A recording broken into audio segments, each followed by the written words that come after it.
Oh, well, as we go live, Alexander Richards. Good evening, good afternoon, wherever you find yourself in this weird, wild, wacky world of ours. Welcome to a short little scene in Darkness in Dublin. This evening's scene takes place as Mr. Beaumont is being driven from one appointment to another in a rather pleasant town car. His phone will start to vibrate. Yeah, Francis picks up. Hello? Sorry, what was the name of your police school again? Alexander Richards. Yes, he sounds English. Good evening, sir. I trust that all is well.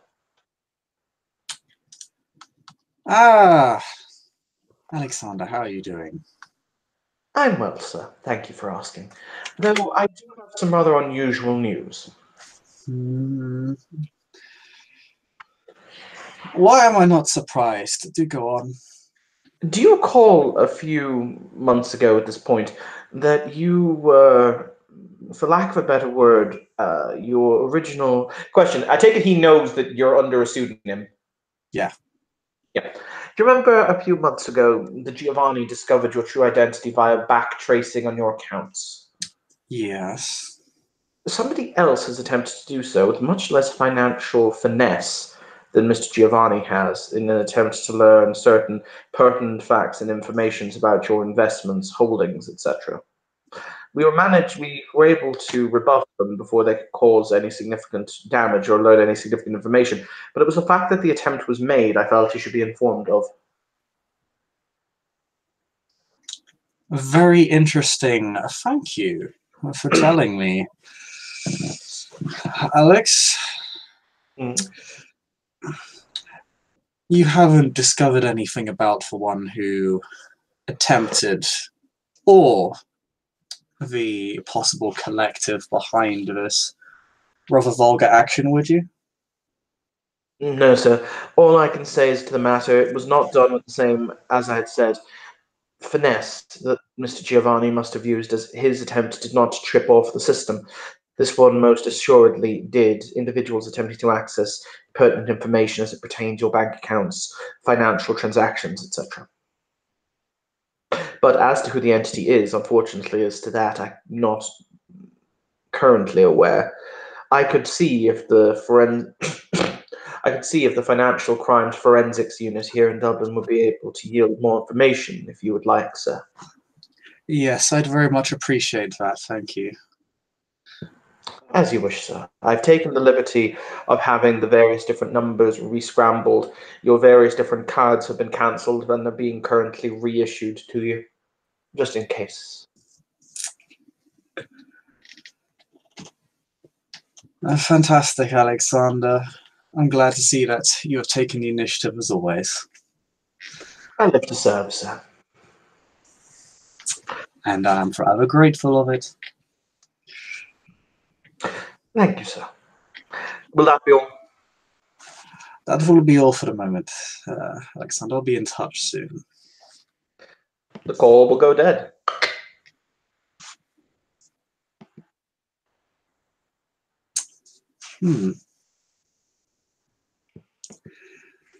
This leaves Francis with some very interesting questions. Who is making a move on him and why? He knows that the Annex, or rather the Baron, has displayed such prowess, but he went about his action with a lot more brute force and finesse than this individual did. And he knows that, well, the Giovanni simply have no reason at all. There's no motive there, and they already succeeded. So, unless they were paid to make an attempt, but not make the attempt, but not... The Giovanni could be involved, and your mind immediately flicks to the possibility. Perhaps they were asked to make the attempt, but were not paid sufficiently to guarantee its success. And so they set one of their lesser men on it. That's a possibility. As to the Anarchs, this does not feel like their style. No. And if the Baron wanted to go after Francis like this, like he went after the whole city, he would have succeeded. He has very little reason to hold back, considering the current state of affairs between the Anarchs and the Camarilla.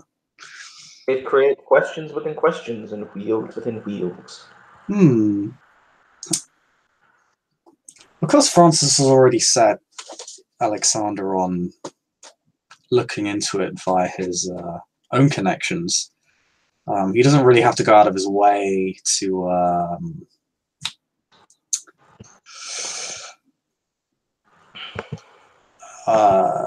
invest himself any further or tell anybody what to do. It appears that his Ghoul has taken initiative and done a lot of the immediate damage control for him, and has responded to his order to look into it via the Financial Crimes Department. So Francis will simply wait on that, and will probably begin doing some independent investigation himself later on, and is probably going to check up with Delano about the Boons ledger, because he'd like to see if anything's been added or taken away. If Boons have been newly registered with the Giovanni, that might bear some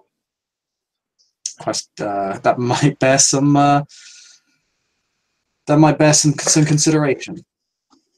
And actually, you can most assuredly call Mr. Delano and ask the question if you'd like. Yes, and he will, as I look up the Boon ledger on the forums. So I assume Delano has no problem letting Francis kind of check up on Boons. That's kind of something you allow people to do to know where everybody stands. Boons are a matter of public record. What the boons are awarded or detracted for are not necessarily so. No. But yeah, he'll make that call, or just pay him a visit. It's really something he has to decide. Yeah, but he calls Delano. Oh, bonjour, Monsieur Beaumont. I hope that you are well this evening. Yes, very well indeed, Delano. It's good to hear your voice again.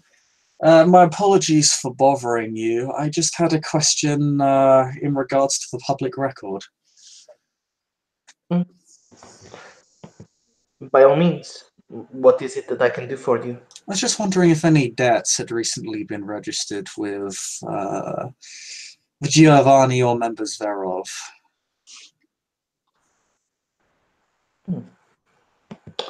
One moment, I will clarify. Define recently, Monsieur Beaumont. Within the past week or two.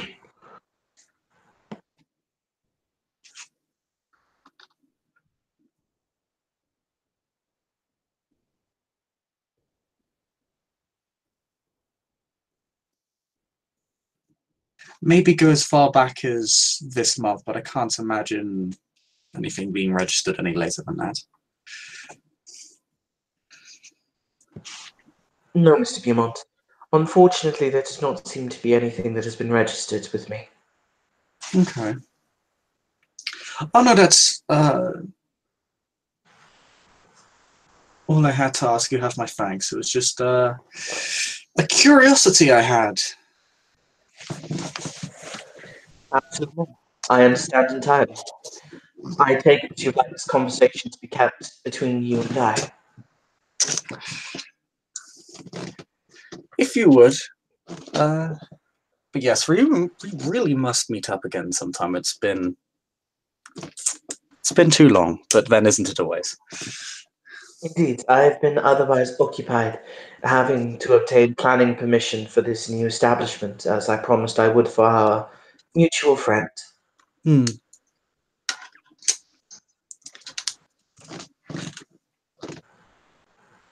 She is anxious to see you again. You appear to have made quite an impression. Oh, I'm very glad.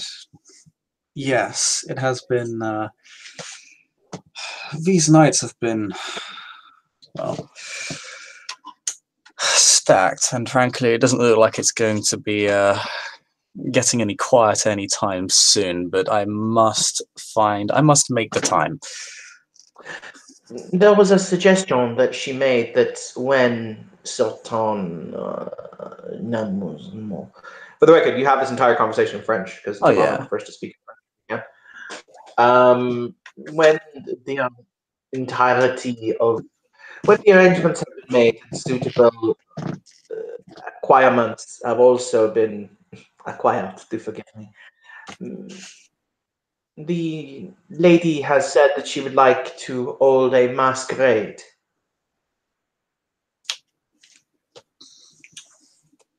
For the kindred of Dublin proper.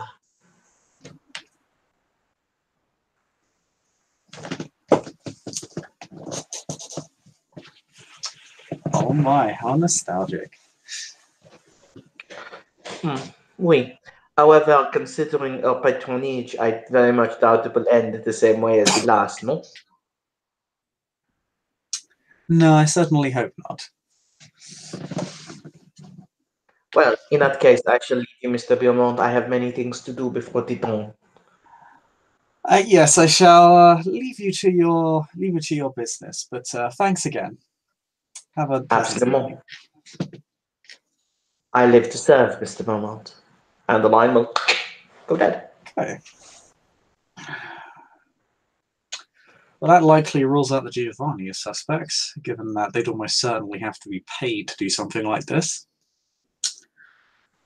Could also have been members of the Sabbat, but highly unlikely to be then, considering it is almost absolutely not their style in any way whatsoever. They tend to be much more direct, and they don't really have a real power structure in the city right now, given that they were recently kicked out.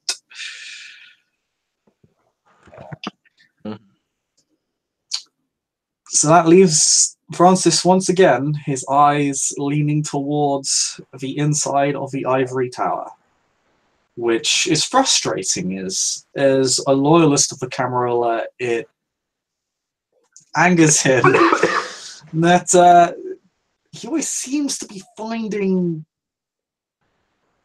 troublemaking, shenanigans, foul play within their ranks. It's deeply disconcerting. It's disconcerting, and is really crying out to him that maybe this city needs a good cleaning. And if you're happy with that, then in that case, we shall end our scene. Thank you. Yeah. Thank you. We'll end the scene right there. Thank you, watchers, for watching. This has been another Scene in Darkness in Dublin. Have a pleasant evening.